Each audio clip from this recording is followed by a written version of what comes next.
Ketika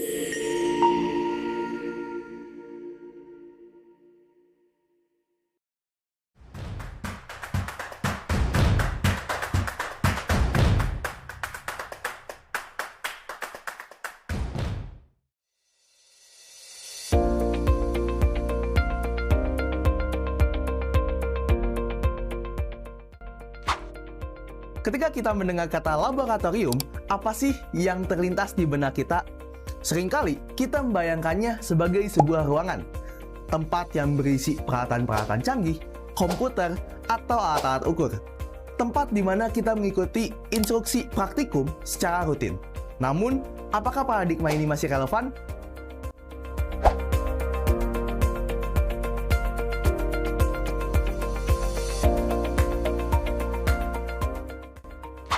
Mengembangkan laboratorium ideal bukanlah tanpa tantangan. Setiap institusi sering kali menghadapi keterbatasan anggaran, baik itu untuk pengadaan maupun untuk maintenance. Terlebih, peralatan canggih juga menuntut perawatan yang rutin dan keahlian khusus yang tidak selalu tersedia. Selain itu, teknologi saat ini berkembang begitu cepat, membuat investasi hari ini berisiko usang dalam waktu yang singkat. Dan yang terpenting, sering kali ada kurangnya koordinasi antar stakeholder dan pengelolaan sistem yang belum terintegrasi. Untuk mengatasi tantangan ini, kita perlu mengubah paradigma fundamental. Kita harus melihat laboratorium sebagai organisasi belajar. Konsep ini yang dipopulerkan oleh Peter Senge dalam bukunya The Fifth Discipline. Konsep ini mendefinisikan di mana organisasi belajar merupakan tempat di mana orang-orang terus meningkatkan kapasitas mereka agar menciptakan hasil yang mereka inginkan. Di mana pola pikir baru dibentuk dan di mana seorang individu belajar bagaimana caranya belajar bersama di laboratorium.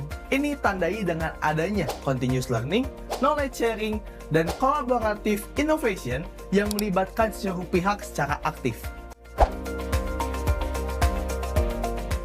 Fondasi dari organisasi belajar adalah pemahaman mendalam akan setiap penggunanya. Setiap stakeholder memiliki ekspektasi yang sama pentingnya. Mahasiswa menginginkan pembelajaran yang aplikatif dan bermakna.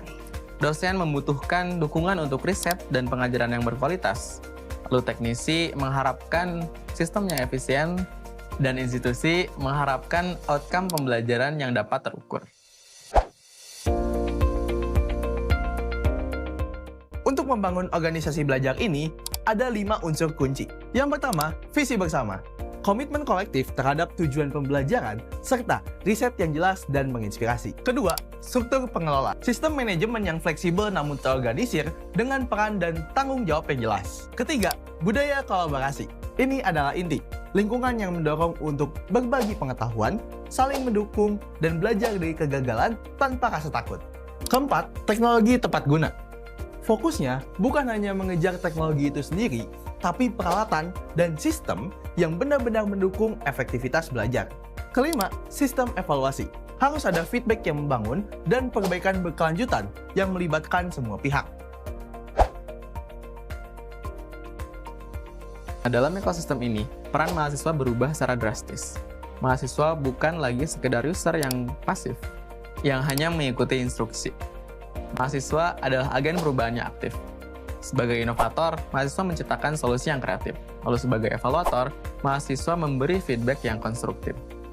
Mahasiswa, kita bisa menjadi mentor, peer yang berbagi pengetahuan. Lalu, mahasiswa juga bisa menjadi peneliti junior yang berkontribusi pada riset yang bermakna, atau koordinator kegiatan yang menginisiasi program pembelajaran tambahan. Masa depan laboratorium adalah ruang kolaboratif.